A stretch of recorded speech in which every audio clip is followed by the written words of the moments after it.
Hey, John, we are here. We are here. John Ringer is here. Van Allen Plexico is here. We haven't kicked off yet. We're going to get started in just a second because got to say up front, first, welcome everybody that's watching us live on video. This will not be part of the podcast. But our first goal is to produce a good quality audio podcast that we will be uploading tonight for everybody first thing in the morning to listen to as they usually do. So we're going to kind of focus on doing the show primarily. We may occasionally peek over at comments and stuff. We love comments. We love you guys interacting, but we're going to try to make a good audio show first and foremost so that it won't be horrible for people trying to listen and there's like gaps where we're visually doing stuff. So, all right. It does look like all the cool kids are here. All right, I'm going to, in just a second, do the big beginning that we always do. We're going to get rolling. This is our biggest show of the year, and we're ready to roll. So let me get the number. This is what John and I do every week that you don't get to hear, and that is figure out the number. 5, 6. All right, here we go. Let me see. Man, I got so many windows open right now. It's crazy. All right. John, you ready? I am ready. All right. Here we go. White Rocket Entertainment, podcast number 562.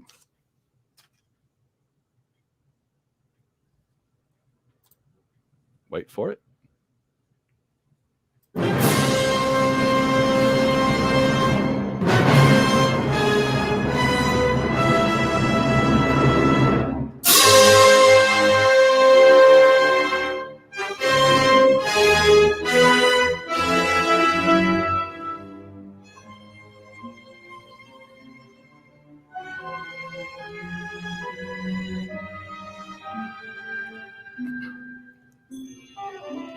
There are those who believe football here began out there, far across the country, with teams of players who may have been the forefathers of the Princetons, or the Harvards, or the Yales. They may have been the architects of the Rose Bowl, or the lost civilizations of Suwannee, or the Southwestern Conference. Some believe that there may yet be a college football super conference, possibly the SEC, whose members even now fight to survive somewhere beyond Atlanta.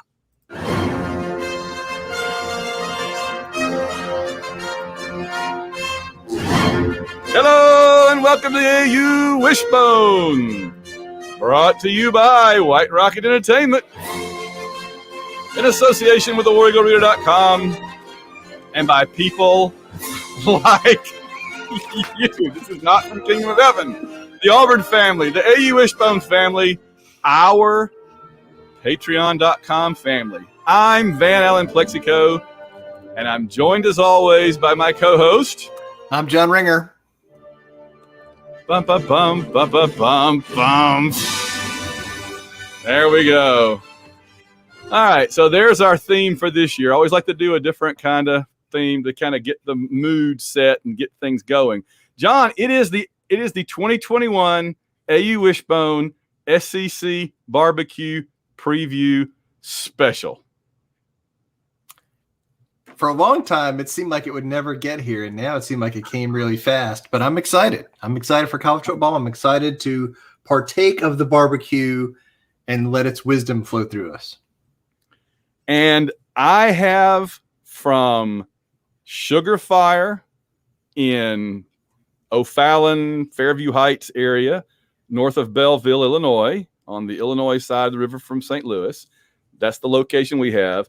I have a fine selection of pulled pork, smoked turkey, because we always have to have some poultry for South Carolina, and some macaroni and cheese, and some very interesting brisket hash brown. Brisket hash brown. So I thought for the new boys, for Missouri and Texas A&M, I got a little brisket for Texas A&M, hash browns for Missouri. So, yeah, and as Auburn Elvis points out, smoke weed turkey every day. So we'll be getting to that in just a minute. That's pretty much all we are doing tonight is doing the barbecue because we have to predict 14 different teams. So would you like to share with our listeners how this works? We've been doing it year after year. I think everybody knows. I have to reveal my barbecue. Yes, you do. I'm sorry. It's okay. I have a special plate that we break out on special occasions in my house.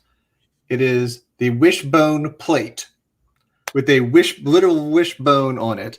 And I have barbecue. I have some pulled pork this evening from Smoke. It's SMOHK from Richmond, Virginia. It's a good local barbecue place, and we like their pork, and their mac and cheese is excellent. But I was not going to have the mac and cheese, and I have a few Ritz crackers to eat as kind of go with the barbecue because I can't sit here and just eat like smoked meat for 2 hours. And then I got a little vinegar barbecue sauce, which I prefer. I'm gonna put on the plate here with the barbecue, and it's got to have that bite to it. Can't just be sugar, man. Don't just want to spread sugar. Don't give me that. So, and then most importantly, I think Van and I have to have a napkin because we're going to be eating live on video, and I'm probably going to spill it over myself at some point. So, have a remnants of a roll here. I'll go ahead and be getting ready. All right. So I did see that, again, we're not going to do too many of the comments tonight just because we want to focus on doing a good audio show. But I did see that somebody's already called us out. So Auburn Meme said, why did the barbecue say we beat South Carolina last year? Now, look, you have to ask the barbecue that. John and I cannot be held responsible for the deficiencies of the barbecue. Clearly, I must have used, one of us must have used some substandard barbecue.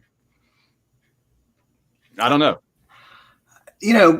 But also there's the space-time continuum kind of thing, I think, or this where the barbecue sees a path, but it's not the only path. So, that's right. We can't be held responsible for the freaking space-time continuum. That's right. So you asked me to explain what is going on, and so I think the basic answer is this: that we partake of the barbecue, and like the ancient auguries in Greece and Rome that that read the entrails of different animals to determine if it was a good day to vote or have a battle or whatever else. We eat the barbecue, and it flows through us and gives us wisdom and to help predict the records of the different teams. And so that's what we do. We do the East first, and then we're going to do the West, or we're going to do Auburn last in the West. So save the best for last. That's the same discussion for last. So. I have opened the containers. I have opened the containers of barbecue. The barbecue ready. There it is. All right. It is open. It is filling the palatial White Rocket Studios with its ambiance even now. I feel the wisdom. Creeping in. All right. Shall we start with the SEC East? We shall. We shall start with the Florida Gators. We've got hold on a second. All right. So Florida Gators 2021, John. Let's go to the barbecue.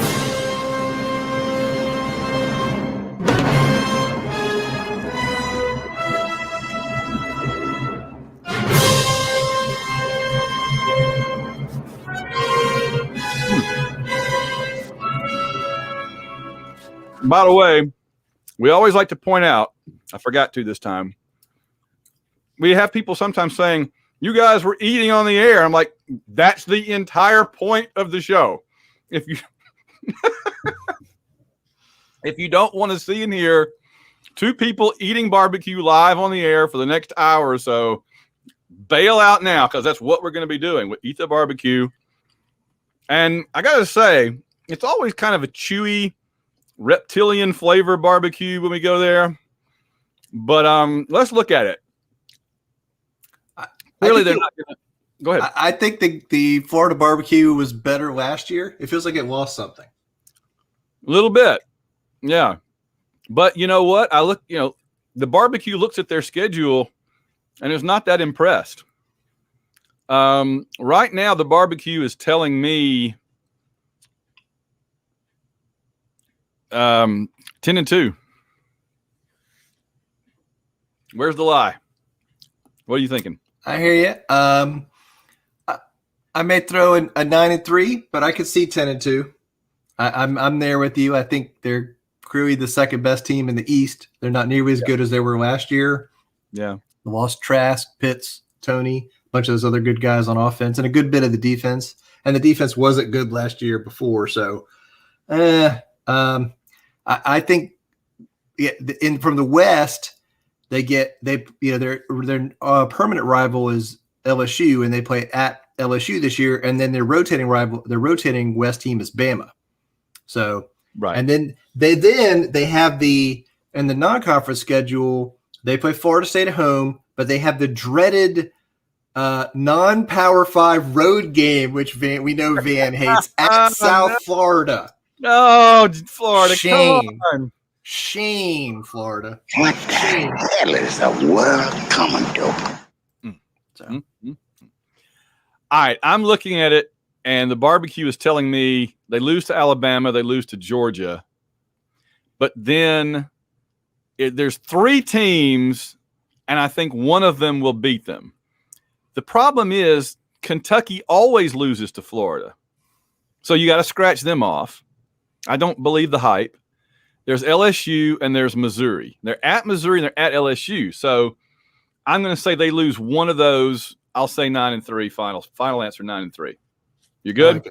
I like it. All right. Who's next?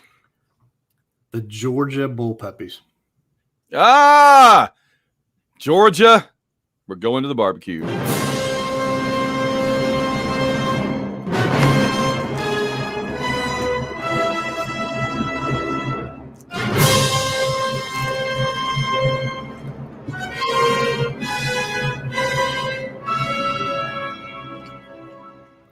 Very rude barbecue. That barbecue barked at me. A little too much bark. Little too much bark, not enough inside piece. Not enough bite. Too much bark on them Bulldogs, not enough bite. Well, they got an interesting schedule. Mm-hmm. Because it's kind of front-loaded. They got Clemson. I'm assuming in Athens. It's in Charlotte. It's a neutral site game. Okay. That ain't gonna matter. You know, if they get by Clemson, not that they're going to, but if they can get by Clemson and by us at Auburn, I mean, there's no Alabama. Yeah. Their other team from the West is Arkansas at home. So yeah. I mean, and again, in the non-conference, it's Clemson at the beginning and then at Georgia Tech at the end, which is. Yeah. So, but I mean, I'm loath to allow them that much credit, though. It's like I look at their schedule and it tells me one thing. I look at my brain, it tells me another, and the barbecue tells me a third thing. I don't know who to believe. What do you think? What's it telling you? Again, they play Clemson, they play Florida and Jacksonville, they play at Auburn. Like they have no other tough games. We're going to talk about this when we get to the end of this, but the bottom half or the bottom 2/3 of the East is bad. The East is way weaker than it has been in recent years, and so I think Georgia is going to coast on that. The only game I'm setting them up for failure right here. I'm the barbecue's telling me to do this. The only games they could lose are Clemson, Florida, and at Auburn. Those are the only theoretical games they could lose. Okay, so I think I'm going to go out there and say 11-1. So here's a problem with that. If we say 11-1 and we think they're going to lose to Clemson, that means they beat Auburn.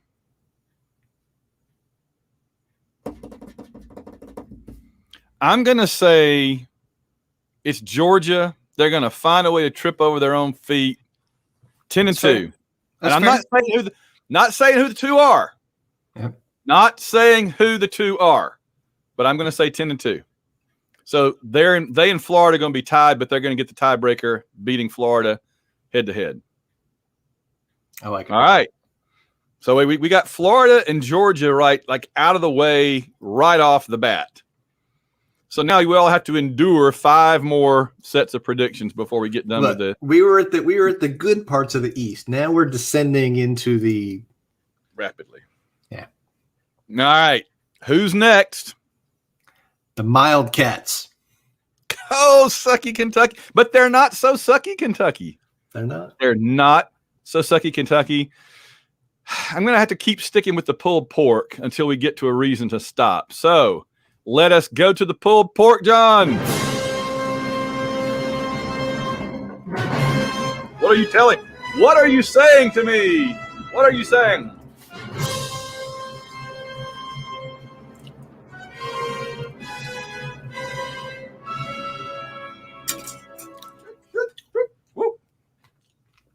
Almost dropped my implement. That would have been no good. I snuck in a little macaroni and cheese with it. I want to hear when you try the brisket. That's what I'm interested in. Oh, yeah. That'll be for Missouri. All right. Kentucky. Well, they don't have Joey Gatewood anymore. Thank you, Elvis. Just that Joey Gatewood left and dropped off a cliff. So he was so smart, man. He knows where to go, where a coach is going to give him playing time. I was completely joking when I said he should go to Central Florida. Oh, Johnny, one of our listeners asked brisket for A&M. I'm saving the brisket. It's the new thing, so I'm saving it for the 2 new teams. So Missouri on this side and A&M on the other. Okay. So not so. Uh-oh. Oh, dear. What? I lost the helmet. Okay, so I'll talk while you're looking. So, yeah. They changed offensive coordinators. They got rid of former Auburn Tuberville assistant Eddie Graham and brought in some guys from outside. And then Gatewood lost the quarterback battle to a Penn State transfer named Will Levis or Levis or something.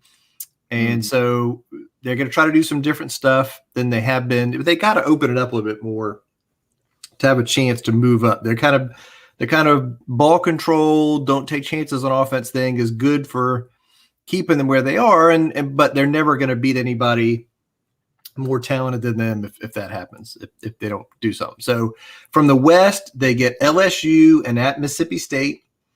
The non-conference is a bunch, it was 3 wins basically, and then at Louisville, and Louisville's not very good.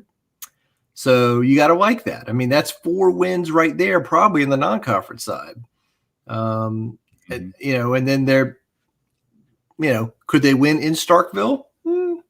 Yeah, possibly. Yeah, I could see that.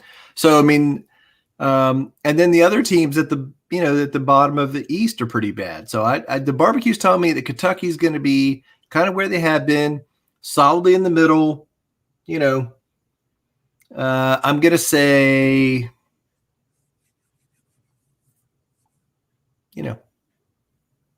8-4. 8-4 is correct. 4-4. Yeah. 8-4 is correct because they're Kentucky. They're going to probably lose to the likes of Florida, LSU, and Georgia right there in the middle of the season, and they're going to find a way to lose to one other team, either Missouri or, because we don't really know what to expect from them, or Mississippi State. Yeah, that's the answer. 8-4. All right. Let's just rolling right along with all alacrity. We are romping along. But, of course, with Auburn, we're going to break things down a little bit more closely, so we're going to have to slow down at that point. But I think we've done 3 now. Mm-hmm. Okay, who's next? Next, the close to you, Missouri Tigers. Missouri!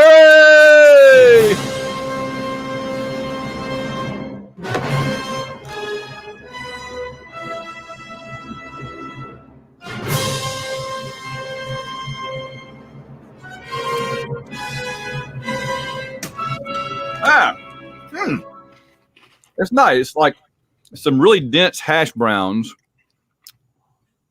with pieces of shredded brisket mixed in with the sauce all together in a very thick consistency. Really nice. If it was still warm, it'd be even better, but really nice. Surprisingly good. Surprisingly good. I didn't know what to expect. and it was surprisingly good. So I look at Missouri, and I mean, that's pretty much what the brisket in there is telling me is surprisingly good, but you don't really know what to expect. Now, they've got a very interesting schedule because they play Central Michigan. They play at Boston College. They play North Texas. Yes. Keep going.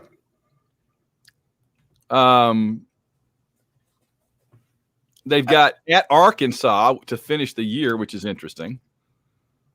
I tell you, I don't. What should we look for in Missouri this year? I keep hearing that they're going to be like a world beater.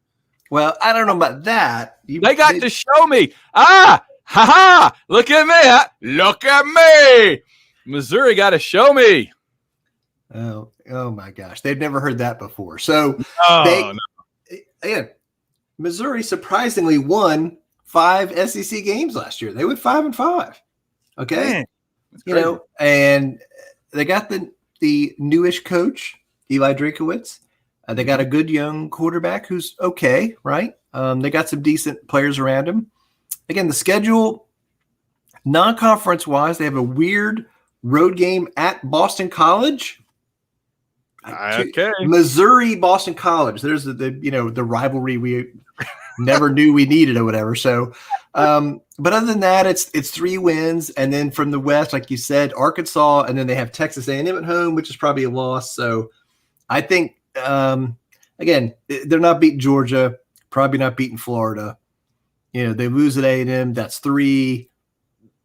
Again, maybe there's one other on here, and then we're thinking 8-4, 8-4, 4-4. That's kind of where I'm going. Maybe or 8-4, 5-3. Maybe they lose to Boston College.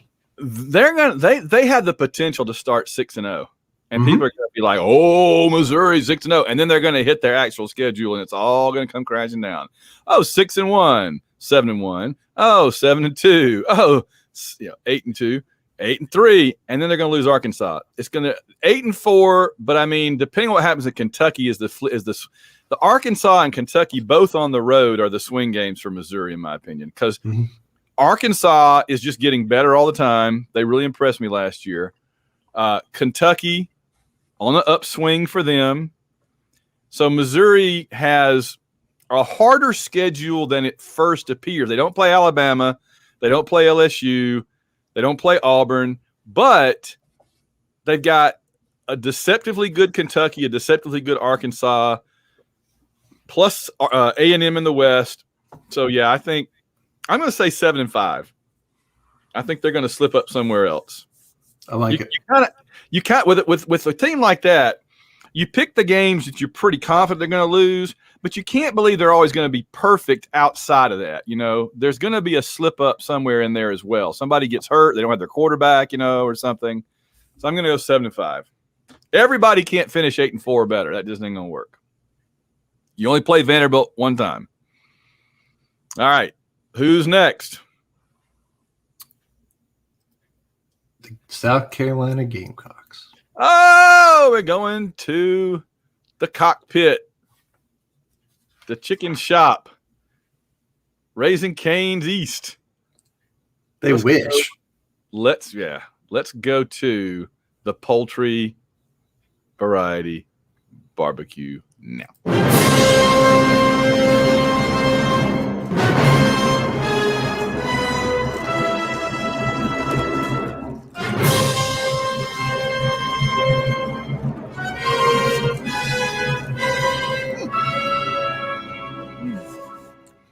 Tender poultry barbecue. Melts in your mouth. Right there on the field. Melts away to nothing.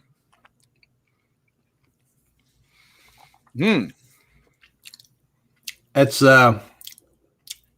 honestly pretty weak. Yeah. It's not bringing a lot. And I think it was like you said, there wasn't a lot there. Wasn't a lot of sticking power to it, a lot of staying power. I think it was just kind of dissolved pretty quickly and kind of melted away. So I would say it's kind of a lightweight. They've got they got 7 straight up losses. Just out of the box, they got 7 losses. Okay. At Georgia, Kentucky, A&M, Florida, Missouri, Auburn. They're not going to win a game, John.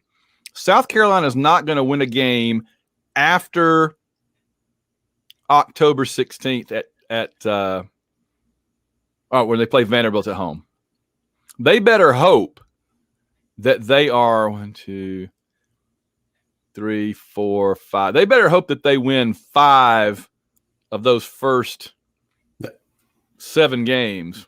What won't happen? I think they're lucky. Their non-conference schedule outside of Clemson is really bad, and they're in the same division with Vanderbilt. I'm seeing 4-8 and 1-7 in the SEC is what I'm thinking. I think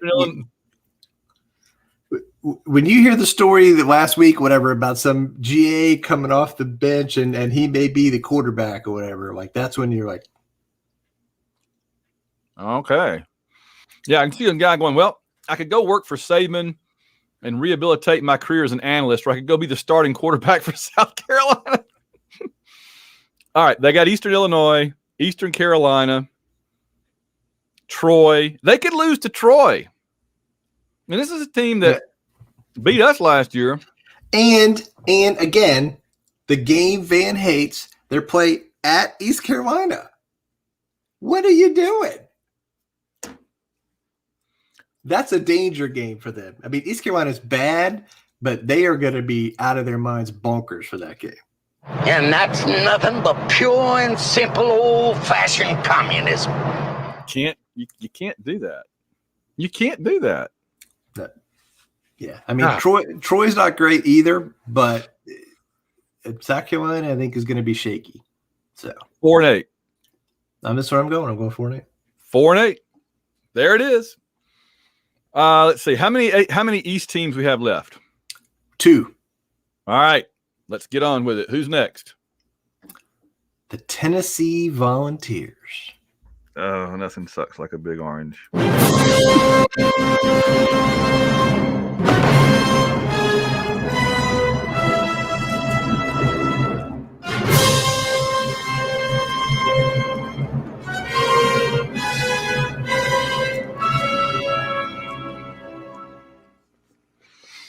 Well, I'm taking you back. What do you think? Okay. I'm taking you back to the fall of 2020. Oh, goodness. Good. A few scant eons ago, the fall of 2020. Yep. Jeremy Pruitt stands on top of the world. His team is 2-0. They are beating Georgia at halftime. And people are like, oh, Tennessee, are they back? Now, they dropped off a cliff. Georgia stomped them in the second half. Pruitt fired. Half the team transferred. Insane coaching search. Phil Fulmer forced out. New AD in. Hired the coach from Central Florida. You know. Dun, dun, dun, dun, dun, dun, dun, dun, dun. That's the new, instead of Rocky Top. Sorry I don't have that on the soundboard, but instead of Rocky Top, they just go straight for the clown car. Yeah, there's they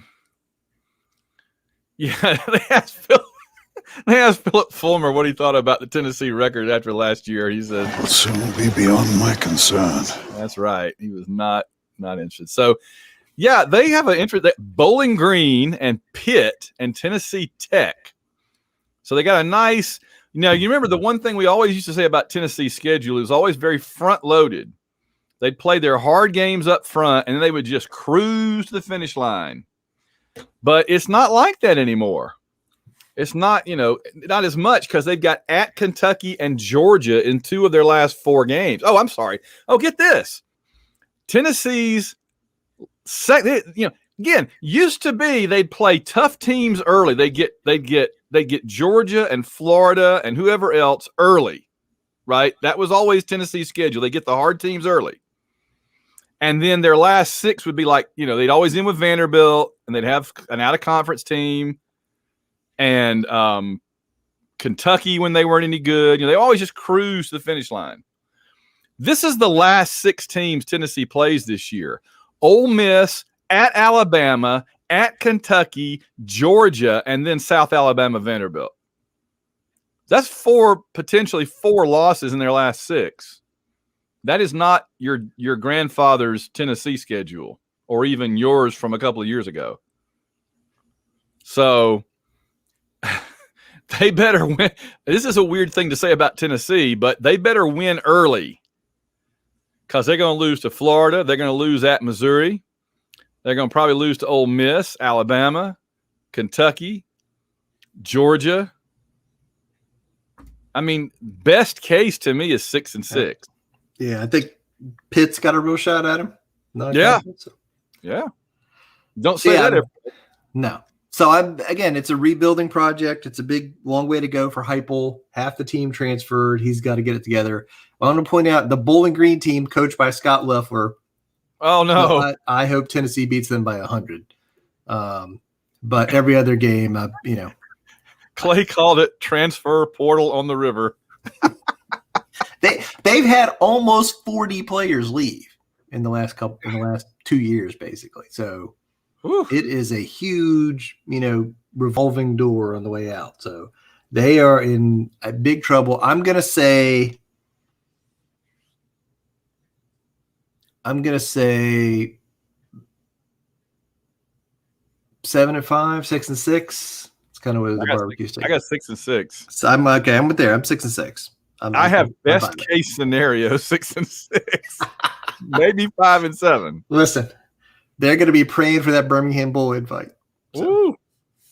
Send us to is Legion Field even a thing anymore? I don't know. I don't keep listeners. Is Legion Field still a thing, or do teams that play a football game in Birmingham just play out in the abandoned parking lot on Graymont Avenue? Because honestly, I don't know. And if they are still playing tackle football in Legion Field, how are they doing that?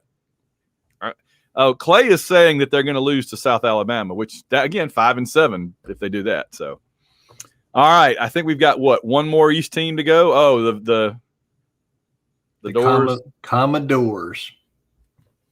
Oh, must we? All right. I don't know if they deserve this, but let's go to the barbecue for Vanderbilt. That Nashville barbecue. The Nashville hot chicken barbecue.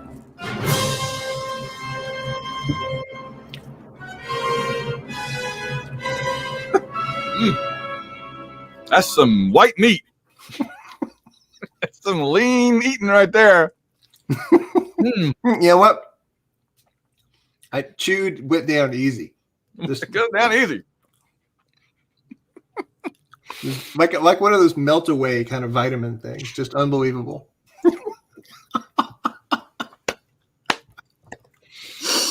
Oh my gosh, Vanderbilt. It does taste like they started over, right? Mm-hmm. They kind of rebooted. Every couple of years. They brought in Clark Lee, the Notre Dame defensive coordinator, and he's doing some different stuff, which is fine. But, some of their good players transferred. Thank you for Donovan Kaufman, Vanderbilt. Yeah, their best player, basically. And they, it's not good. Again, it's not pretty. Will Vanderbilt win a game this year? Someone knows. God knows. Well, I know because they play two unbelievably terrible teams. Oh, smart. UConn and East Tennessee State. Okay. Those are both games they can win. I think 2-10, 0-8 in the SEC. Okay. I see ETSU. I thought that was Etsy. I thought Etsy had a team now. They're going to come out and they're like home crafted individual crochet something. They did them themselves. Yeah. Everyone's different. And they'll sell them to you after the game for just like $20 plus $10 shipping. Yeah. Etsy University. I like it. Okay. Yeah, I go 2 and what the heck? Why not? I mean, they're not going to win an SEC game unless it's South Carolina. And then, again, South Carolina's on the road. So I mean, their best SEC home games are like Missouri and Kentucky. So I don't see it. They get Stanford in non-conference coming to Nashville. Oh man, encyclopedias flying left and right. You better bring a shield to block off all those textbooks that are going to be flying. When you're Vanderbilt, you schedule a tough non-conference team. What are you doing to your coach? You know what I'm saying? Like you gotta give him 4 W's. You got to give him 4 helps, and you gave him a loss there. That's like, okay. Jared, who is the master of the Mongolian barbecue, says that Vanderbilt is basically the free sample they give away in the food court at the mall. Good. All right. So, yeah, there we go. Hey, is that the East? Did we do the East? The East is finished. I just want to say a few wrap-up comments about the East as a whole before we move on to the important part. East as a whole, but by all means, go ahead. Before we move on to the important part of the conference, I have to say that for several years, the East has been trending upwards. You know, the bottom team, Florida, got better. The other Eastern teams are getting better, and they were making it more competitive for Georgia and stuff. And we talked about that. And now it's going the other way. And I think a lot of the bottom teams in the East have slid back a notch. Kentucky, South Carolina, Tennessee, Vanderbilt all kind of fell back. I think, for the Georgias and Floridas of the world, it's easy picking. And this is a big, important thing because this matters when we get to our West preview, because the important thing for the West teams is who gets the easy meat in the East and who gets to play the tough teams. So you want to be the West team that gets the 2 automatic W's in the East, and you don't want to be the teams that have to play Georgia, Florida. This is true. Yeah, the 1990s Florida isn't walking through that door. No, but they're competitive now. I mean, they're fun. Bear Bryant's Kentucky isn't walking through that door. Vanderbilt, when they would go to bowl games with James Franklin's Vanderbilt's not walking through that door. James Franklin's not walking through that door. Larry Bird's not walking through that door, fans. Kevin McHale's not walking through that door, and Robert Parrish is not walking through that door. But they do still have Georgia and Florida, and we're going to see. We're going to see what Missouri can do. I'm very curious. I'm very curious about Missouri. I'm going to keep an eye on them. There's like 3 teams. Well, 4. There's 4 teams. I was turning to the Spanish Inquisition. 5. There's 5. 6 teams. There are 4 teams I have a particular interest in. There's Auburn, of course, Central Florida for obvious reasons. And then I'm curious about Missouri in the East just to see what the deal is.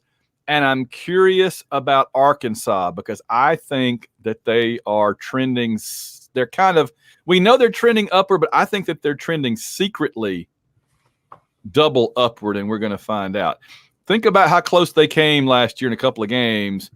And I rewatched Arkansas Ole Miss, and I didn't know who won or what scores. I couldn't remember. And I'm like, oh, man, Ole Miss is going to roll all over Arkansas. Arkansas had 6 interceptions in that game, including 2 pick sixes, and they won pretty much going away over Ole Miss, the hotty-toddy team of the West, Ole Miss, So I would not, as the kids say, sleep on the Arkansas Razorbacks. I would not. We'll have a moment to debate that topic. Yes. All right. Are we ready to go to the West? Well, we have a few things to do first before we go to the West, don't we?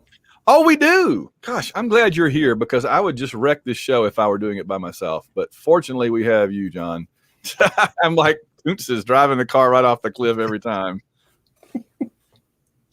All right. First, we have to, as always, thank goodness you remind me, we have to thank our patrons. These are the folks, Elvis remind me. We have to thank the folks who let our show, help keep our show on the air and let this kind of madness and insanity loose upon the world. And we always thank them every episode. In fact, I thank them on the Babylon 5 show, and I thank them on the White Rocket show, but especially we thank them on here because this is where the majority come from. And so I'm going to waste as little time as possible by going straight into it for as little as $1 a month, although we certainly appreciate more. And we value all of you tremendously. Just go to www.auwishbone.com, www.auwishbone.com, and you can join the ranks of this crazy crew that has so much fun with Auburn. By the way, John, somebody just questioned. We have a Guess the Game, so we'll do the Guess the Game in a minute. We have one. All right. It takes a couple minutes.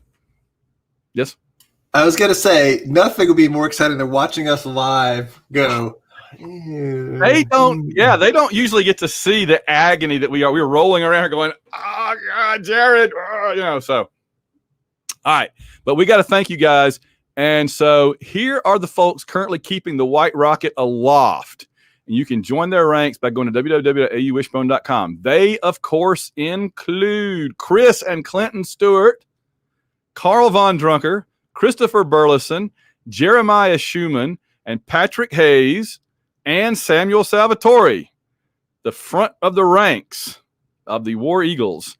There is Allison Rich, Bart Lindsay, Bradley Blackman, Chris Usher, Gary Grant, JJP Geese, Logan Chilton, Matthew Flowers, Phil Amthor, Richard Stevens, Steve Trawick, Susan Trawick, Trombone Tiger, Willie Carden. Willie is thinking about doing a contest through us, and I think it's a great idea. So I'm going to talk to him some more. Stay tuned. We have an interesting thing coming up from Willie. If I remember correctly, I don't want to screw this up, Willie. But Willie is one of the coolest guys you'll ever know, and he has a contest coming up. He's a dark horse for the Heisman, not Willie. It's just one of our people is called. He's a dark horse for the Heisman. Thank you very much there, Ben. Ann Kanjian. Hey, you falling up? Ben Bloodworth, Chris Thrash, Clay Henson, Dan Thompson, Daniel Odom, David Evers, David Hegler, Emmanuel Seaman, Eric Morgan, Bobby. I need Amanda Huggin Kiss. Okay. George Gaston, Jacob and Robin Fleming. Golly, they're so cruel to me. John Otsuki, Catherine England, Kevin Smith, Mickey B, Phil Davis, Preston Settle, Reynolds Wolf, Rich Reimer, Steve Harlan, there goes Davis, WDE Ritchie, Wes Atkinson, and William Morgan, Wilson Beard, that's Coach Beard from Ted Lasso to you, Winston Body, Blake Heron, Boris the Tiger in the studio tonight. There he is, the great Boris the Tiger right there looking over my shoulder. Plus Brandon Smith, Kato. Oh, Brandon has disrupted the order. Brandon, you're going to have to be Brandon the Smith. I'm sorry. That's just the rules. Boris the Tiger, Brandon the Smith, Kato the Barner, and Chris the Hilton. Colby Butler, Danny Flack, Darius Benton, David Simpson, Di Bama, any minute now. Earl Ricks, Eric Mahan, Hugh Anderson. It's pronounced Piggy. 2 people, John. 2 people are trying to teach me how to pronounce the man's name. Josh Teal, Kevin Kenoy, Kevin Mahan, Lane Middleton, Melissa Blackstone, Mike Finley. Say it with me. Algorithm. Papa Todd, Patrick Williams, Randall Walker, Rob Morgan, Ross, Russell Milling, Sarah Hines, Sasquatch, Shane Bailey, Shannon Butson, Snowdog. This is the year Bo Nix has improved so much under this new offense. He's focused, he's having fun. I wouldn't be surprised if. Tim Pittman, Tony Perry, Alex Wynn, Auburn Elvis, Ben Amos, Ben Riggis, Bill Miner, Charles Mooney, Chris Como, Colonel Dad, Daniel Barnett, Darren Pyle, David Smiley, Donnie Reynolds, Elizabeth Donald, yet another new person. And finally, Ice Cream Clone, James Taylor, Jason, the Weasel Skull Albrecht, John Stubbs, John Zavachin, Joey Miller, Joseph Iliff, JT Jarhead, Justin Bean, Kathy Bright, yo Kathy, Kenneth Brent Rains, Kyle Cram Clams in Clean Clam Can 76 Tiger, Mark Squire, Michael Halbrook, Mick Vizicana, Paul Bankson, Public Land Owner, Robert Drain, Russell Souther, Ruth and Darren Sutherland, Spanky, Stephen Thompson, Trevor Johnson, Brent Rumble, Chris, plus our one-time and anonymous donors. We thank you all. Closing that window out now. Go to www.auwishbone.com. A couple of quick reminders. Dragoncon is coming up in Atlanta Labor Day weekend. I will be there. Jared will be there. So come up to our table. We've got adjoining tables like 428 and 430 when you go in the 4th floor of the merchandise mart. That was just announced a couple of days ago. So Jared and I will be there. I think Delvin will be there some, friend of the show, part of our network. I think Kathy will be there a little bit. I think it just said, yep. Mira will be there, the voice of the show, one of the voices of the show. And Jason and a few others. it'll be quite the little celebration of Auburn folks and everything else. So Clay changing his name to one time an anonymous donor. Hey, you make me say it twice. In other words, that's great. I just want to take a moment to thank everyone who put in names in there to make Van read them. That was really. It's always one of the highlights of my week, and this week in particular was just it was spectacular. I loved it. It's wonderful. Thank you. Please clap. All right. The other thing, Dragoncon Reminder, we believed our new book is out, almost 500 pages of Auburn football action going from 1975 to 1998. And we think that tomorrow, John, allegedly the books that the patrons ordered will be arriving at your house. Then you'll get them to me, and then I'll get them to them. So let's all say a little prayer to the Amazon gods. That will finally happen. All right. Let's do the everybody's favorite segment, Guess the Game. Are you ready? Bring it on. So this is great because all the people watching live can guess with us. Yeah, here we go. Right. Hello to Van, John, and the rest of the AU Wishbone family. This is Jarrett Ulrich, the yard sale artist, with Guess the Game, episode 24. This episode is brought to you by David Hornsby. Loyal Wishbone listener has sent this one in, and it is a gigantic curveball for you guys this time because it ain't football. Oh, look out! So dust off your basketball shoes, boys, and let me know what you think of this. They are good. Might need another timeout without waiting for the TV timeout. 3-pointer off the mark. Clears it. Auburn by 14. The line. Oh, what a dunk! Over the head.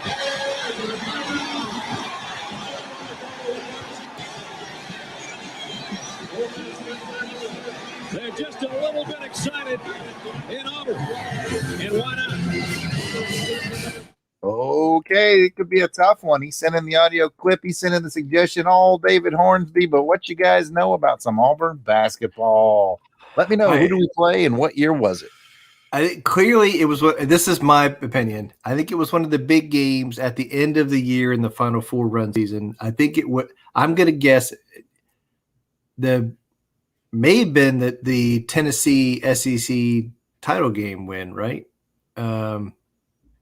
Where I'm thinking that it could also have been, the North Carolina, and it wasn't North Carolina game. I don't think. It could have been the.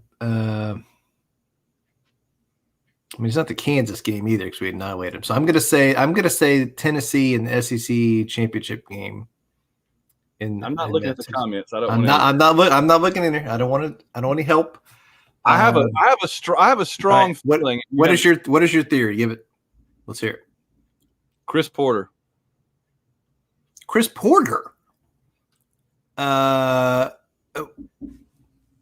I mean, can you name an individual? I remember that Ole Miss game that was on TV where he blew up. But can you name another? Wasn't it LSU? Like 99 LSU? Yeah. 99 or 2000? Okay, I could see that. All right, so let's see. It's either one of those, like Chris Porter 99 2000, or like you say, it's something from the recent team. Yep, the Final Four team with. Yeah, it's one of those two. Jared and Bryce. All right, it's one of those two. Let's hear the hint now. We've kind of got it narrowed down. Let's hear the hint. All right, only one bleep to take out this time. Don't know how much it's going to help you, but here it is without that one bleep, and you can give it a second listen. Good. They are good. Might need another timeout without waiting for the TV timeout. 3-pointer off the mark. John clears it. Auburn by 14. The line. Oh, what a dunk! Over the head.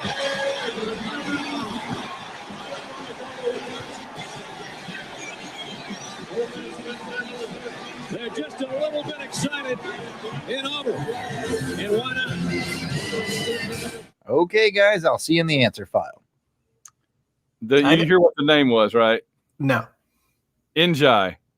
Mamadou. Oh, I heard I thought he said Injon or something. So I was like, who the heck is that? Oh, Mountain Injai. So that's 99, 2000. Okay. I don't know which year it was, but I think it was against LSU. And there was a big home game on TV against LSU, and it's the one where they put him on the Sports Illustrated cover. Yeah, where Auburn was rolling, and we blew them out of the gym on national TV. So he had that huge putback. He caught it and came back in tomahawk. Yeah. But I don't know if it's 99 or 2000. Do you have a strong feeling? Because we were kind of good both of those years, and I don't think 99. But let's go 99. All right. That was the one that Cliff used to leave the magazine laying out in the office when they have recruits come in, where it said Auburn is number 1 in the country or something. That was that very brief little flirtation we had, kind of like the time Ole Miss and Mississippi State were like number 1 and 2 in football in 14, and then yeah.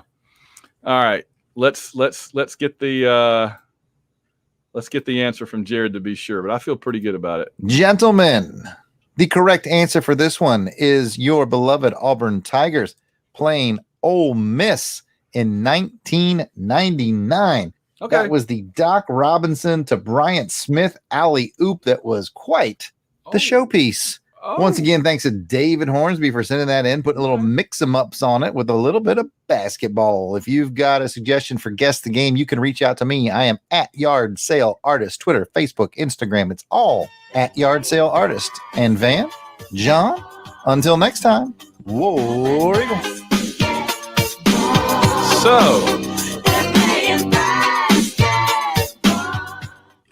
So we had the right team in the right year. We just didn't have the right game and the right player.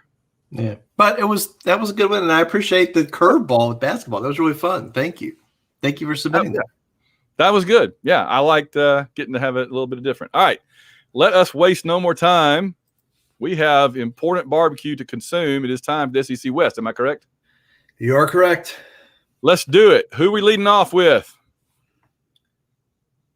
Cue the Soviet national anthem.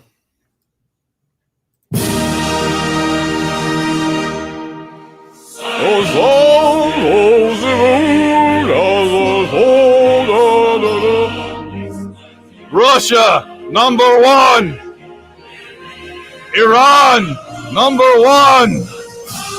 Bama, number 1.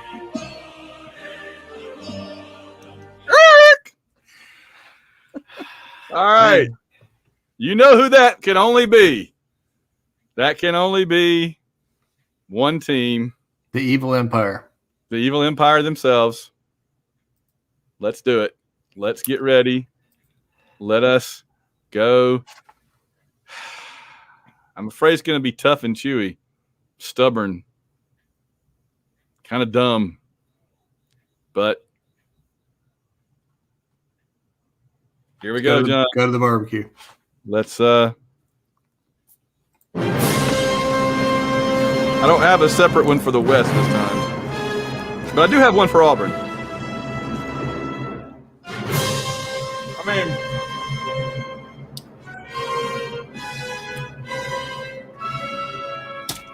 now, I'll say this right up front. It was good, but it did taste like it got left in the back of a Dodge Charger for a while. I think it was better last year. It's like Clay said, it's like the same every year. Yeah, Auburn Elvis said, "Did you find the back of a Dodge Charger?" I just said that, man. That was good. Y'all said it at the same time. That was very good. I think it also tastes like the pitmaster just won't retire, Yeah, he needs to step down. Step away, man. So not a news flash. Alabama was great last year. They're going to be really good again this year. Yep. They've lost everybody in offense. They have 3 starters back on offense. Okay. But, they got 8, 9 guys back on defense. The guys that didn't start on offense, they got a ton. They got that Meshy guy. They got that Billings, the guy who came on at tight end at the end of the year. They got some, a bunch of 5-star guys at quarterback and running back and receiver. They got a transfer from Ohio State receiver. They're going to be fine offensively. They've lost Sarkisian. They went to Bill O'Brien, the offensive coordinator. I think that's going to, could potentially hurt him because I think Sarkisian did a good job. He and Lane Kiffin really built that offense into the thing that it was. And he was really good at kind of adjusting to what they had and calling the plays. Defensively, I think they're going to be really, really, really good this year. Yeah. So, I'm going to, and again, schedule-wise, Well, tell me this. Looking at the schedule, is Miami going to be able to stay within 20 of them? No, I didn't think so. No, again, it's Miami. You I get it. I think they're not going to be again. Last year's offense was a machine. The offense is not going to be on the same planet as that. Okay, so I think they're going to be really, really good. But last year's offense is one of the best all time. So I think that they're not going to be that good. Defense is going to be a little better. But the schedule was like, again, I don't think Miami are on the season. Maybe the quarterback is shaky or whatever, but I just don't think it matters. From the East, again, at Florida. Florida is interesting. And they also play at Texas A&M, which is, so, and of course, at another team from the West. So, right. That will remain nameless for the moment. Yeah. So I'm going to say 11-1. I think one of those has a shot. They're not going to go undefeated. Somebody is going to get them. I'm not saying who. All right. 11-1 it is. Let's move on quickly. Who's next? The Pigs. Arkansas. That's what the pulled pork was created for.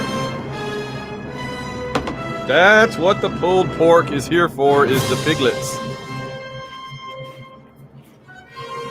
I'm getting an extra helping for them.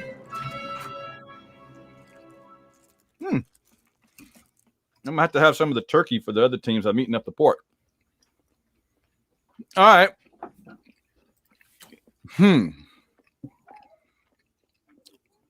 They're taking the Texas tour. 3 of their first 4 games are Texas teams. That's interesting. Are they playing the University of Alabama Pabst Blue Ribbon? No, it's Pine Bluff, Arkansas. Oh, Pine Bluff. Yeah, pines will bluff you. If you don't ever play poker with a pine, they're sneaky. Because they do bluff. They bluff, man. Yeah, non-conference again. They get Rice and Texas. It's a little weird. Why does Rice play Texas? That's JFK. So, and then from the East, they got to go to Georgia, right? So that's. I think. At Ole Miss, at LSU, at Alabama. This is the other thing. All their tough games are away from home. Okay. And I don't think they win any of those tough road games. I think they exceeded expectations, honestly, last year. And I think they're going to be good. But I think what the barbecues tell me is that the schedule is harder and they're not going to quite live up to the kind of the expectations and hype we have for them. Right. I think they played a kind of football last year where they minimized mistakes. They didn't take a bunch of chances. They took advantage when the other teams shot themselves in the foot, like the Ole Miss game you were talking about. That is not that ain't how it's going to be all the time. So I think they're going to. Felipe Franks was actually pretty good for them at quarterback. I think they're going to miss him. And one of their receivers transferred away. I think they're going to be okay. And they may be, better on an absolute level, like on the advanced metrics and that kind of thing. They might be better, but I'm going to say 6-6. All right. Here's the deal with Arkansas. We kind of got to look at it really closely because they're going to beat Rice. Honestly, I feel like they could beat Texas. They're playing at home against Texas, and they got a good defense. They could beat Texas. They'll beat Georgia Southern. They're going to lose to A&M, lose to Georgia. They're going to beat Ole Miss. We'll see what happens with Auburn. We should beat them. Missouri, kind of a toss-up. At Alabama, at LSU, Mississippi State. Honestly, 6-6 would be good for them with that schedule. I think they could, if they were in the East, they'd be an 8-4, 9-3 team. That's what I'm saying. That's the difference. Is like, again, they're in the West, and from the East, they got Georgia and Missouri. And I think Missouri, like you're saying, is going to be okay. So I think it's just, and they, Texas is a legitimately tough non-conference team, even though they're playing them at home. I think it's not this team probably that has more talent than them, or it's going to be pretty even or whatever. So I think, and it's a new coaching staff at Texas, but I think Arkansas is, again, going to be okay, but I think the schedule doesn't do them any. That's exactly it. I think an optimistic 6-6. There you go. I like Jared's. Jared says legit question for when you finish. What was legitimately the tastiest food you had during the show? People in chat can answer too. So let's try to remember to say which one. I mean, I've had them all right now, and honestly, they're all about equally good. But I do really like I'm digging the brisket hash brown casserole. It's got a good consistency. It's got a lot of even flavor all the way through it. Kind of like one of those foods that you let sit up overnight and the flavor just kind of spreads through it and it gets more congealed. I give very big thumbs up. And I'll just say again right now, if you're in this area, go buy a Sugar Fire. They're all over St. Louis, but there's one up here on I-64, just north of Belleville. Just some of the best barbecue in this area. And this is a strong area for barbecue. We got the St. Louis and the Southern Illinois barbecue competing here, but it's a strong barbecue. Our barbecue game is strong here. All right, who is next? Louisiana State University. I've heard of them.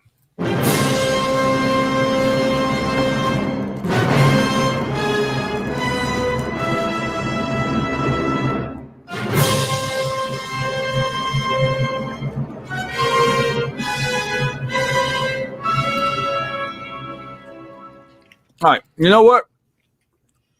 I don't know what to expect. The barbecue's kind of all over the place. Yeah, it's kind of all over the place. I don't know what to think. I hear you. It feels like their glory days are behind them. Maybe the quality control's gone down a little bit at this barbecue place. I keep changing people behind the counter. I think. And you can't understand the main chef, man. What the heck's the guy talking about? So I think, so this is the situation that causes the uncertainty, right? Still have an enormous amount of talent. Okay, when you talk about especially when you go pick their top 15 guys and you go around the SEC. Not a lot of teams that could go 1-15 with the top guys in LSU's team, right? I mean, maybe just Georgia and Alabama, but I think, this is the fourth offensive coordinator in 4 years and the third defensive coordinator in 3 years.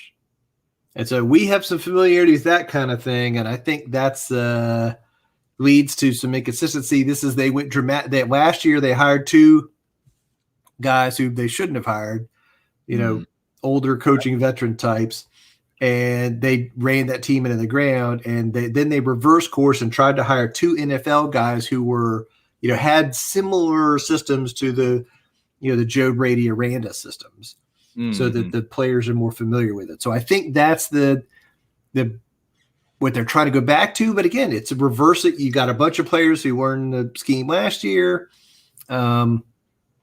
I do think they have a bunch of talent, but I also think again, they had one quarterback transfer to Auburn, another quarterback got injured. They're down to Max Johnson. He's it. Yeah. If he gets hurt, it's over. And I just think there's a little bit of the Chiswick thing going on here, where I think the Burrow carried them, and now, and you're right. I mean, Roll is talking about Pelini. Their defense was so bad last year. It is hard to take the level of talent that LSU has on defense to be that bad. You really got to try. You can't just do that accidentally and put them out there and they'd be bad. You have to really, really put them in the wrong position as fast and talented as they are. So I think that's kind of my view of LSU.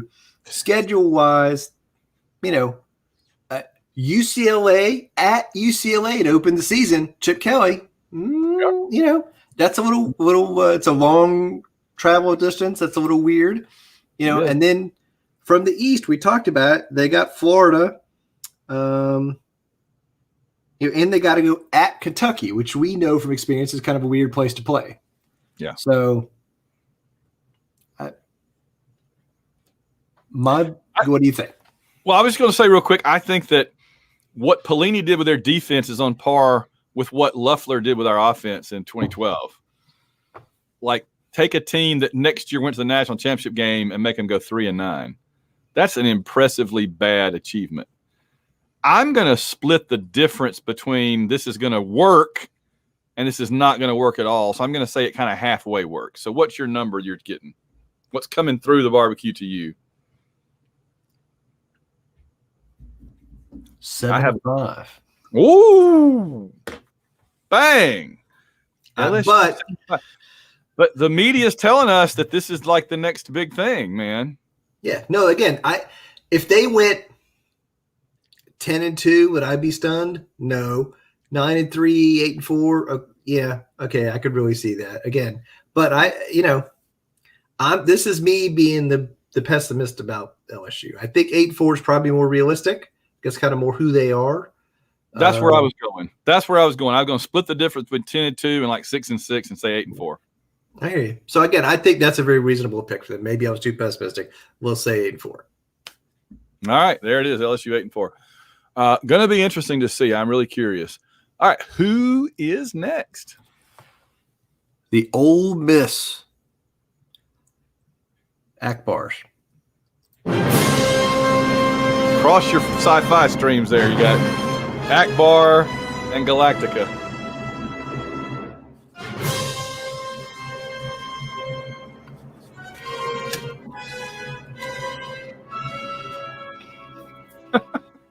Pew pew.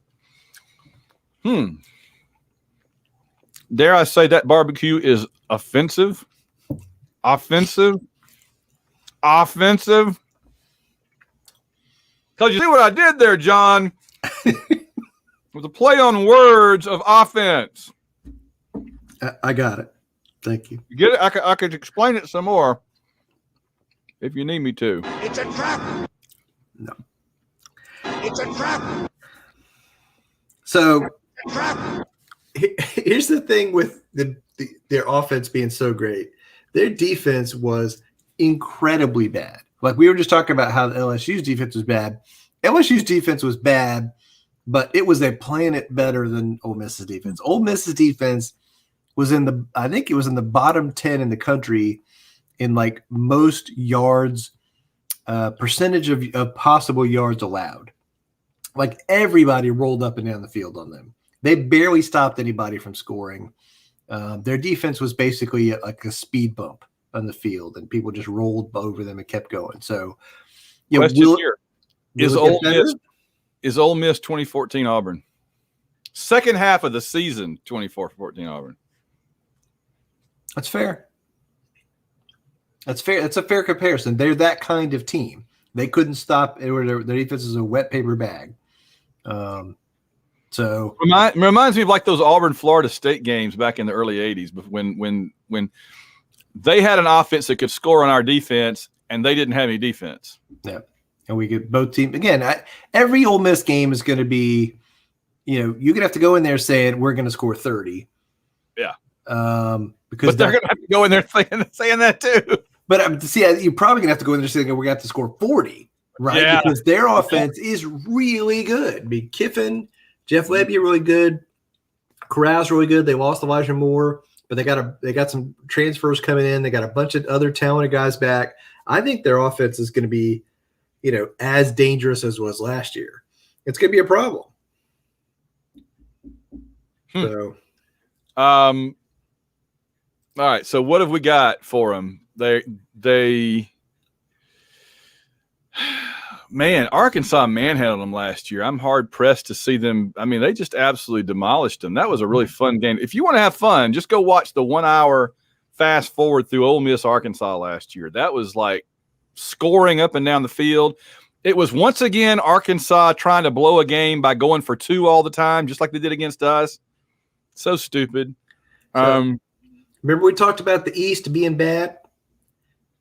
Ole Miss gets at Tennessee and Vanderbilt at home. God. That's 2 W's right there. Yeah. Okay. The non-conference schedule, Tulane, Louisville, They got Liberty at the end of the year, Malik Willis coming to Oxford. yeah. They got 7 wins though, if things go well, right? Oh yeah. Louisville, Austin P, Tulane, Tennessee, Liberty, Vanderbilt, Mississippi State. That's 7 right there. They pull an upset somewhere, find a little bit of defense and beat Arkansas or beat LSU, or beat us. That's right. Then you're at 8-4. Yeah. So it is possible to have a decent schedule in the West, I guess, if you play your cards right. Wow. Yeah, but that Liberty game will be fun. That's right. All right. So what are we kind of saying on Ole Miss? 8-4, 7-5. What do you think? I think 8-4. Yeah. I think 8-4, and they're going to be entertaining. Like we know that already. If you again, not entertaining for people like me that enjoy defense, but for people that enjoy rolling up and down the field, they'll be entertaining. So let's see. We have only 3 teams left. 3 teams left, and in a moment, John, I will be unveiling Hate Week 2021. I will be stay tuned. I will be unveiling our Hate Week game for 2021. Don't want to miss that. All right, who's next? Mississippi State.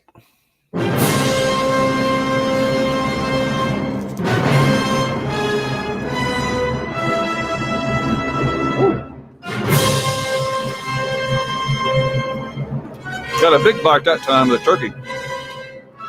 It's all right, though.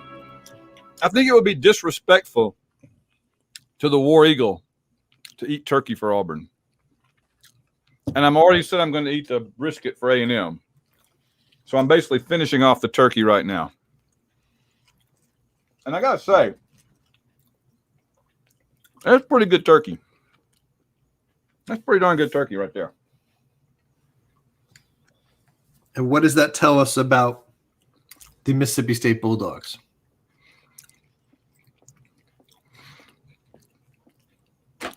Well, one thing we know about Mississippi State, their offense needs repetitions. They didn't get a lot last year. Then they came out, looked like world beaters against LSU, and then they totally collapsed. Mississippi State, NC State, that's a weird intersectional. Your favorite team, NC State. I still maintain they don't actually exist. It's a media fabrication. They just make that team up because ACC needed another game. It's actually a bye week. Anything you ever see with NC State is actually CGI.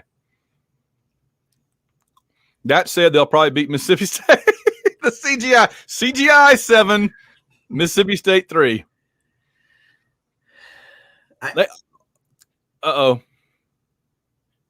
Week 3, John. What? Week 3, Mississippi State. What am I seeing there? At Memphis. Again, going on the road against a non-Power 5 team. That's 3 or 4 teams this year in the SEC that are letting us down. What are you doing? Is it money? Is that what this is about? Like you can't pay these teams to come visit you? What we're dealing with here is a complete lack of respect for the law. Absolutely. It's not. I get it in this case. Like for Memphis, for Ole Miss and Mississippi State to go play at Memphis, I get it. It's a big recruiting territory. It's nearby. A lot of their alumni and fans can go, but still, that's as you said, the repetitions is the key thing with them. They didn't, when Leach came in, they did not get spring practice. They had a disrupted summer program and fall camp last year. And a bunch of the upperclassmen players that they were counting on to be the core of the team, got sick, dropped out, whatever. And a bunch of young guys stepped up and played well down the stretch at times. They have a core of really young guys on offense, quarterback, receiver, running backs, who kind of got a lot of reps in the second half of the season. And I think that same young guy is going to win the starting quarterback job, hold off the competition. And they had all the time in the spring to run those 5 plays 1,000 times.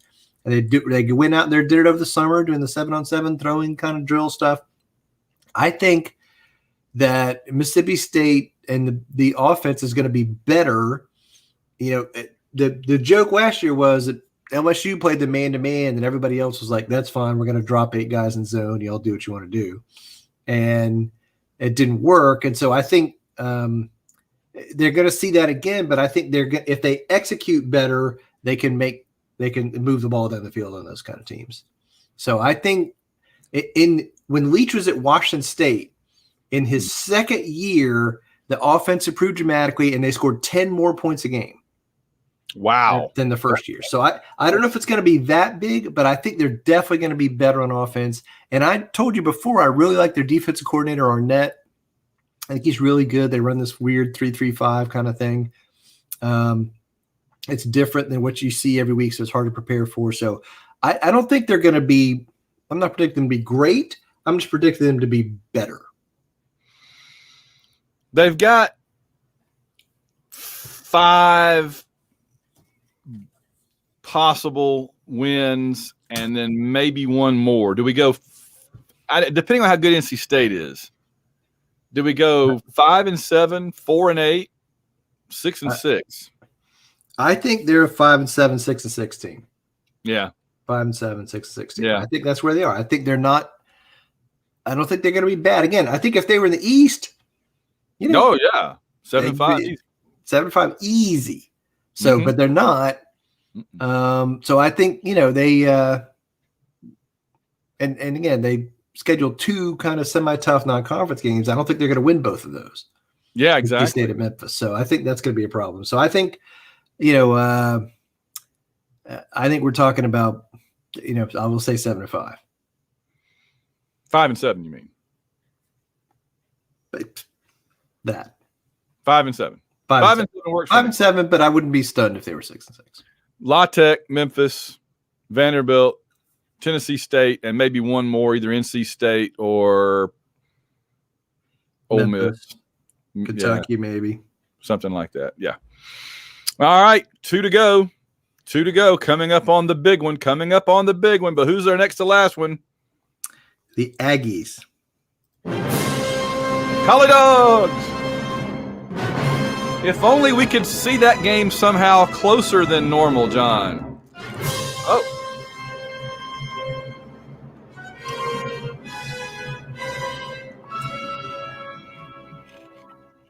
I feel like I'm right there in the stadium with them, John. I'm eating this casserole right there in the stadium.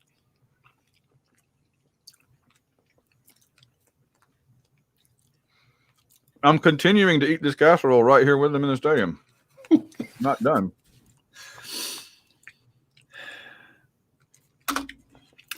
I hate Jimbo Fisher. Huh. The Terry Bowden coaching tree strikes again. Now, Jimbo,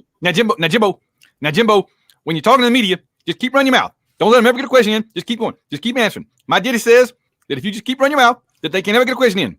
Okay, Terry, that sounds good to me. I'll just run my mouth just like this. I'll never stop, never let anybody get a question in. That sounds good, Daddy. Yeah, go ahead.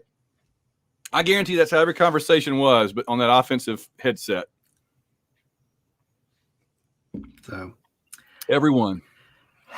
They were really good last year. Okay? They were. This is not a news flash. They were really good. Solid on both lines. Very good on defense. Good running game. Kellen Mond is gone. Some of the other key players around him are gone. But, still excellent on defense. Well coached. Elko is really good. They got a lot of talent back on defense. offensively strong running game. They got a lot of good running backs back. They got 2 young quarterbacks competing for the job. And the schedule is not bad, right? In the non-conference side, they play at Colorado. They could just show up and run the ball 40 times to beat Colorado. And from the East, they get South Carolina and at Missouri. They have more talent than both of those teams. I think those are both W's. So that's not a bad draw, yeah.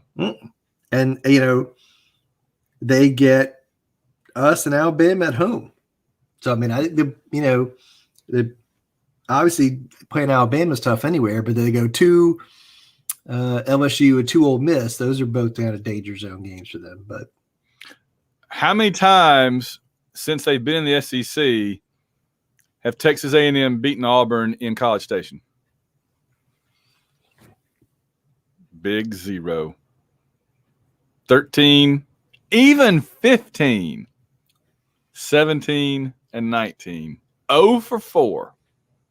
How we beat them in 15, I will never know. But we did. That was like the big win that 15 team had that got them in a bowl game. It's a miracle.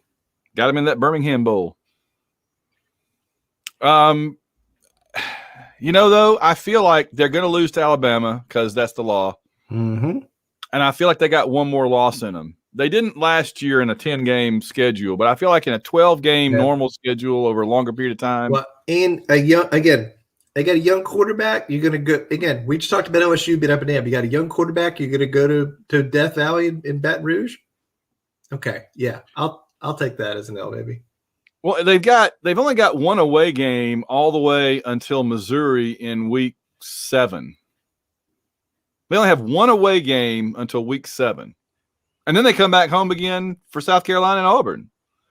They don't get get this. They don't get their second away game until November 13th at Ole Miss. Yeah. I mean, they lost a lot on the O-line and they lost Mon, but they have a lot of talented guys there. They got some they got one of the Tennessee starters, tackles transferred in. They got some other guys, high recruited guys ready to step in. So I think they're going to be fine on the O-line. And they got really good running backs. The biggest thing is they've kind of evolved into this team that plays it pretty conservatively on offense. They run the ball. They try and play to their defense. They don't take a bunch of chances throwing the ball down the field and stuff. And that's fine against everybody, but is it going to do any good when you play the top team? So barbecue's telling me, and that was a very fine barbecue. Again, shout out to Sugar Fire. It's telling me 10-2. That's fair. Does that get them in the playoffs? They finished second in the West, 10-2. I don't think it does. I don't think so, and my heart just breaks for them. Yeah. Wow. Thoughts and prayers, Aggies. John, we are to it. We are to it at last. We are to the best dang team in all the land.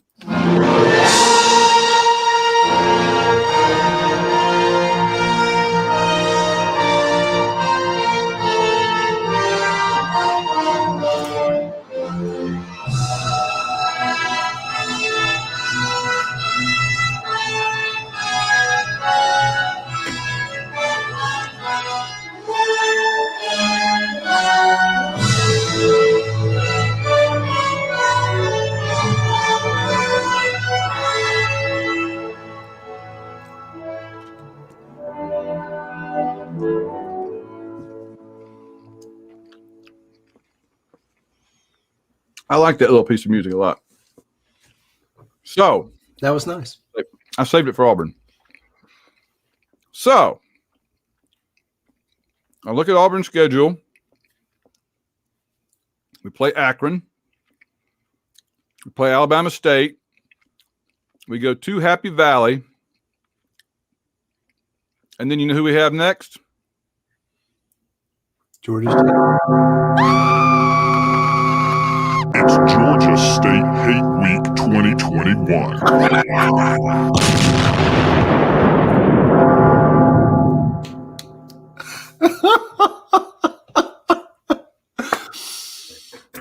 You're going to hear That's that a lot. outstanding.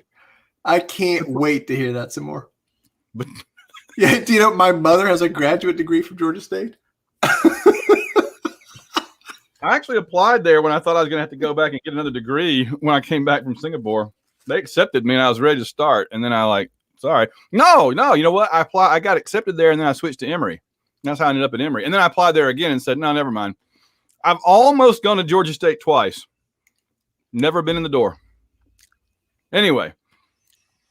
So, yeah, between now and September 25th, I'll try to play that as often as I can find an excuse. We could probably just end the show right there. Well, I hope that we certainly win that game now, or I'll feel very foolish. There it is. Hate week. Entire state. State hate is real. Oh, my daughter went. Oh, very cool. Very cool, Clay. All right.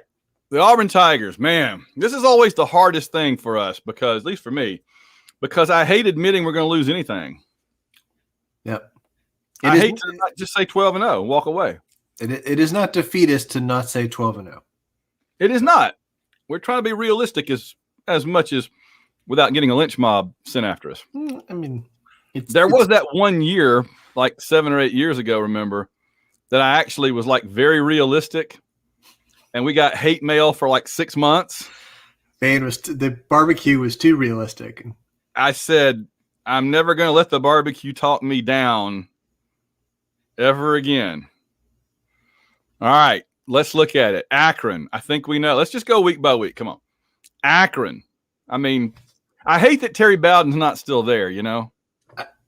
We'll talk about this in our 6-hour Akron preview we're recording next week, but they are amazingly bad. And Terry Bowden deserved to be fired and not get their job. They literally, I think they were the second worst team in Division I last year. They are so bad. We think that our coaches are great and have great runs, but if you look at what Terry did to Akron and what Tuberville did to Cincinnati, I wonder if we didn't have we succeeded in their years despite them. Or it's Auburn. Yeah. It's Auburn that makes it possible. What if we had a coach that could elevate us beyond what was possible normally? Like a Bruce Pearl on the football side. That would be exciting. That would be. That'd be nice someday. I don't know what day that'll ever be, but that would be nice. All right, so Akron's a win. Alabama State, I think that's a win. Yes. Is this what we're doing? We're going to go game by game and thumbs up, thumbs down? Yeah. Right. Who we playing game 3? At Penn State, Happy Valley, whiteout game at night.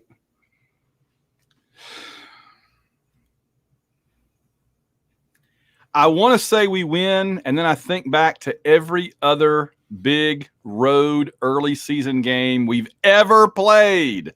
And then people say to me, those have nothing to do with this year. I'm like, I know, but when it's every year except Virginia 98 and Kansas State 2014, I'm told Penn State had a dip and is now fully recovered on their way back up. What can you tell me? I mean, they were not good last year, but I think some of it was, COVID kind of messed up their focus and stuff. They have talent. They have legitimate. Penn State's got talent coming to ABC football. This is not a news flash. Penn State has a bunch of talent, and especially on defense, they're really good. We have a hard time going up there with that crowd and that defense and scoring points against that team. I think they can come in there and stop the run, which is going to be a problem for Auburn in a road game. So, I'm right now. I'm not very optimistic about that game. I also, because again, I think it's new coaching staff, new systems, first time on the road. I love Bo Nix, and I think he's going to be better this season. I think he will take the coaching, and we'll talk about this a little bit more in a minute. But I think that's a game where, I worry that we're going to make some mistakes. I think the defense will play great and we will hold them down. I just worry about scoring points on the road against a big-time team in a big-time stadium. Yep. I just worry about it. But as Clay pointed out, we did beat Washington, Oregon. Those were kind of those neutral site games. The road games, I think about like USC, Clemson, is Penn State on that level? I don't think so. But I think it's going to be tough. It's kind of a coin flip game to me. Yeah. All right. Who we play in the fourth week? 8 week. Georgia State. It's Georgia State Hate Week 2021. I just threw everything into that one. You heard Howard Dean in there, didn't you? I did. Van's like it's the blender, it's the kitchen sink of clips at this point. We're throwing it all in there. This show has gone downhill since Robo Gus left the Wishbone for Robo Central Florida. It's fair. It's fair. Okay. Jared's going to move to some Central Florida podcast where they need him. So that's it. There it is. There it is. We'll lose Jared. All right, let's put that one in our pocket, and then we got. All right, we did it at LSU. Man, I mean, if this was LSU at home this year, I'd be like, I feel like we're going to win it. But of course, it has to be the place we haven't won in the 21st century. Something always goes wrong. So I have a hard time just unequivocally saying that we win that game when we never win that game down there. I don't know. I don't know what to think. What if I want you to picture this in your brains for a minute, okay? Listeners, close your eyes with me, okay? We're at Baton Rouge, second half, close game. Team's been struggling a little bit. Mm-hmm. And then all of a sudden, the Bo Nix redemption tour begins. And the light comes on, and Auburn makes some stuff happen, wins in Baton Rouge for the first time in a generation, basically. With a little help from... Hey, there goes Tank Man. I like it. I can buy into it. All right, put that one in your pocket. Put that one in your pocket. Georgia at home in Auburn. So weird. Last year playing them early was weird, but it was a weird year anyway, so what? This year it feels like we're actually in a normal season playing Georgia before the right before the midway point. It just feels weird. I'm not used to I have not adjusted to the schedule. Do we have a chance in that game? Sure. Again, we'll talk about some of my big picture themes about the team in a few minutes after we walk through this. But yes, at home, we have a chance against everybody. Auburn has top 15 in the country talent. We do. This roster does. I think our defense is going to be great, and I think our running game is really good. But I think to beat teams on the level of Georgia and Alabama, we're going to have to throw the ball to win. And can we do it against them? And so I don't know. Georgia's got some injuries in the secondary right now. So, and their quarterback on the road at our stadium against our defense is something they got to worry about. Yeah. So, for that game, I'm not very optimistic. I already told you I really like Georgia this year. I'm putting all this hype on them. There's no chance that this is some kind of reverse jinx move by me. But I think Georgia's going to be really, really good, and I'm a little worried about that one. All right. So we've got Penn State, LSU, and Georgia we're thinking about. At Arkansas, man, them boys want revenge, play good defense. I don't feel good about that one either. I hate to say it. But I hear you. It's closer to toss-up than I want it to be, but I think Auburn can win that game. All right, good. Then we're open, get a nice little break. Ole Miss at home. I feel like we can win that because our defense is this is like the perfect matchup for us because we can actually stop their offense, but I don't think they can stop our offense when we get it going. I think at home our defense and that crowd is going to make it harder for them to do the things they want to do on offense. And I think this will be a good coming off an off week. Playing Ole Miss is what the cure for our offense needs. I think this will be a game. This will be like a Tank Bigsby highlight reel game. I think it's going to look a lot like that Ole Miss Arkansas game last year I was talking about, where the Arkansas defense just took the game over in the second half. All right. Yeah. At Texas A&M, again, I was loath to give us the win over LSU in Baton Rouge. I have a hard time giving Texas A&M the win there. They got to show me. They got to show me they can beat us there. And again, we talked about them. They're, the offensive line is a rebuild, but it's not a complete, panic situation. But our defense is going to be really, really good this year. And I don't think they can line up and just run the ball on us the way they did before. And I think can the new quarterback for them make plays in that game? Can he make something happen? And in the meanwhile, I think we come in with, some confidence after the tough games that we played to that point. We're not going to be intimidated by being in their stadium after being in some of the other places, after being in LSU and at Penn State. So I think we'll be prepared for the road atmosphere.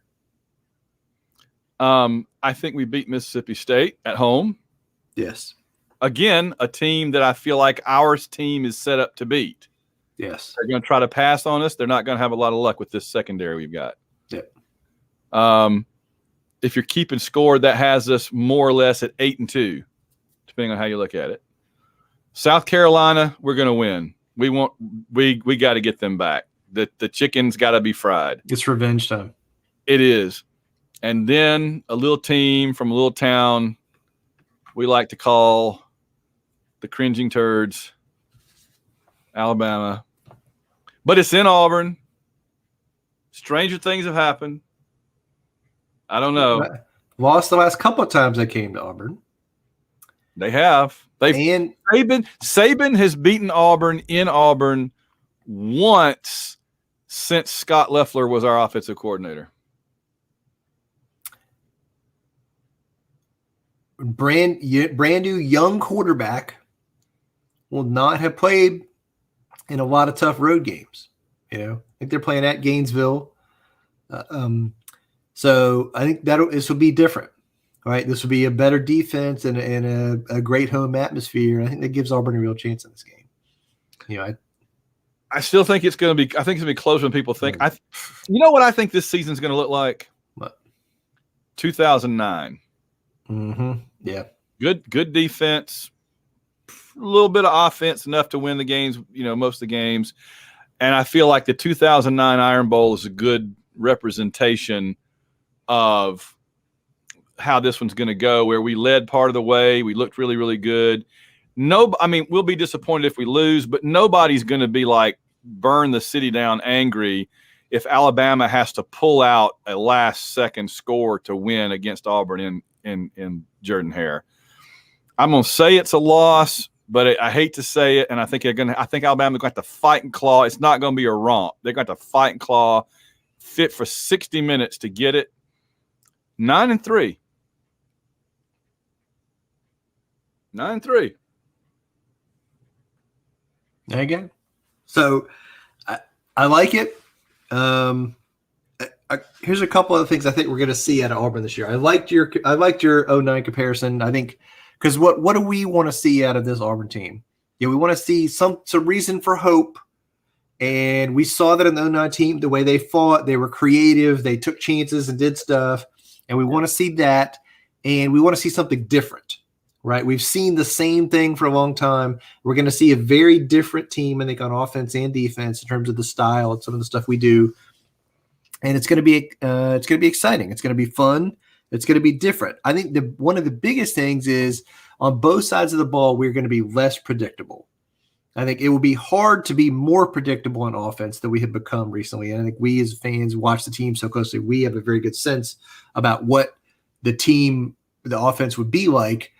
But I think the offense is going to be way less predictable. And I think the defense is going to be less predictable. I think they're really going to move players around. You're not going to sure who's covering, who's blitzing, who's playing the run on any certain play. And I think it's going to really be different. We've gotten really used on defense to just kind of rush the front four guys, everybody else man coverage, make it happen. And I think we're going to see a lot of different stuff from the defense this year, a lot of very different coverages and different guys blitzing from different angles and that kind of thing. I think we're going to see in the early season, there's going to be some real learning curve. I think in the first two games, some stuff's going to happen. Again, they're bad teams. They're not going to beat us, but we're going to, have some guys run the wrong way or cover the wrong person or, step the wrong way, whatever. It's going to result in some plays not looking as pretty as they should. but I think they'll work that stuff out and get those things corrected. And I think, that we'll get there. I think there's just, there's a big difference in terms of the execution of what Harsin and his coaches are asking versus what we had before on both sides of the ball. I think especially on offense, the players have to kind of learn to read the defense and anticipate as a group, the defense is doing this or shading this way. We have to go there and execute. Where before with Gus, it was more of like the Mike Leach style, got a repetition. If we execute, it doesn't matter. And we think based on this look, they're going to do this. So we'll be okay, running over here when maybe we weren't. So the other thing is, I think Auburn's defense is going to be excellent. I think it's going to be really, really good. And it's going to keep us in every game. I think the secondary is going to be outstanding. The linebacker is going to be the best in the conference. I think the front four is going to be good. And I think, brace yourself for this, we're going to have the best pass rush we've had about 5 years. They are going to get after people. Some of it is a philosophical thing where the defense is more designed to do that than to play the run well. So I think there's going to be more pass rush and more disruption from that we've had in a while. And I think it's going to be the big difference. I think the defense is going to be good. Again, more pass rush and a great secondary puts us in a strong place. It's a defense aimed at preventing the big pass play. Teams are going to have to nickel and dime us down the field if they want to move. Mason's not going to let them throw the 80-yard bombs that we gave up a lot. And if people don't remember this, Auburn was terrible on third down last year. We were the worst team in the conference on third down defense last year. And a lot of it had to do with not getting pass rush and not making key plays. And I think that's going to we're going to turn that back around and be one of the better teams in the conference on third down. And I think we'll get some pressure on the quarterbacks. The secondary is going to have a huge year. I think we have a lot of excellent players in the secondary. We've got a lot of strong guys back there. And then you combine a really good defense with Tank Bigsby and a good running game, right? So I think we got one thing we know we count on offense, and that's Tank. Like, he is a great running back. The offensive line, I get it. It's a concern or whatever. They were still, average or above average in run blocking last year for the NSCC team. They can do that part. If we don't have a bunch of injuries there, I genuinely believe we can be run the ball and be effective running the ball on offense. And I think that in the defense will take a lot of pressure off Bo Nix and the receivers. And you brace yourself for this too. There's going to be some easy dump off passes built into this offense. When it's not just going to be chucking down the field, there's going to be the dump off to the tight end or the running back who's going to be open, an outlet pass to get 4 or 5 yards. I think the only time Gus ever threw a dump pass was when that was the predetermined play, and they sent the player in who did that. And the defense go, they're going to run that play. I swear, if they'd wanted to get Gus fired, some team when Devin Barrett came in, they should just put all 11 guys right there on the left flat. Just not even cover the receivers, not even cover the tight ends. Just put 11 guys right there on Devin Barrett, and then the ball would have gone right to him, and he would have gotten – that would be hilarious. I think Auburn is going to break the team record for passes to tight end this year. I think it's going to happen. I think those guys are going to be out there a lot of times, 2 tight ends, in the blocking game. And I think there are going to be some easy passes there for Nix and the tight ends get 4 or 5 yards, keep the chains moving. I think it's going to be a regular thing. So I'm excited about that. It's going to be different. But I just think, we can play a little bit conservatively, not give up the big play of defense, run the ball, like you're saying, stay in the game with everybody, and then try to make something happen. Nix, Chris Todd, Tank, Tate, Ben Tate, McCaleb, Shivers. We didn't have Dyer yet, but we've got this freshman coming in that's supposed to be so good. Another Dyer. We were talking to Brian last week. He said, he's like Mike Dyer, remember? Tight ends, probably a couple of good receivers, kind of coming out of nowhere. Decent offensive line. It is a lot. There's a lot of 09 there, but a better defense than 09 ever thought about having. Yeah. A better secondary than 09 and 10 could have ever dreamed of. Yeah, different planet secondary-wise. Gosh. Again, I love our secondary. I think it's really good. Fannin, yeah. I think, McCreary, Smoke Monday, Kaufman, Nehemiah Pritchett, Jalen Simpson, Drayshawn Miller. We got a lot of good guys in the secondary. I think we're going to be very strong. So I think the team is going to be really good. I'm excited to see what happens. And I think we all needed a break. We needed something new and different and to look forward to and to cheer about and to respond to. I think we're going to get that this year. And the other thing is, I think it's going to be a learning curve for us and everybody else because they don't know what they're going to see. When we play on the road and we play against the really good teams, can we throw the ball effectively? That's the question. That is the question. That is the question. That is the question. Well, I think we're good. I'm not sure what else we need to say. What's coming up this weekend? You know what's coming up this weekend, Van? I'd love to know. College football on television. The week 0 TV schedule. If you're not aware, brace yourself for this. I want you to, everyone who's listening to this right now, I want you to plan with me. Okay. Saturday noon. I want you to get a couple of good pillows to get on the couch, maybe get a blanket, maybe eat a big lunch. Okay. Noon, Saturday, Nebraska at Illinois on Fox. I'm down for that. Watch the second half. It'll be like 6-3, and you'll be like, it'll be awesome. Big Ten football is back. Woo! That is really, there's that and some other, I know that Central Florida plays. Who do they play in the first game? Thursday night? Not this coming Boise Thursday. State. Oh, yeah. Central Florida Thursday night. Boise. Yeah, that's a week from this Thursday. Yeah, that's the Thursday night that we get there for Dragoncon. So my plan is to connive Jared into driving us around somewhere where there's a big television and watching the Central Florida Boise State game while Mira complains, and we'll see what happens. We will see what happens.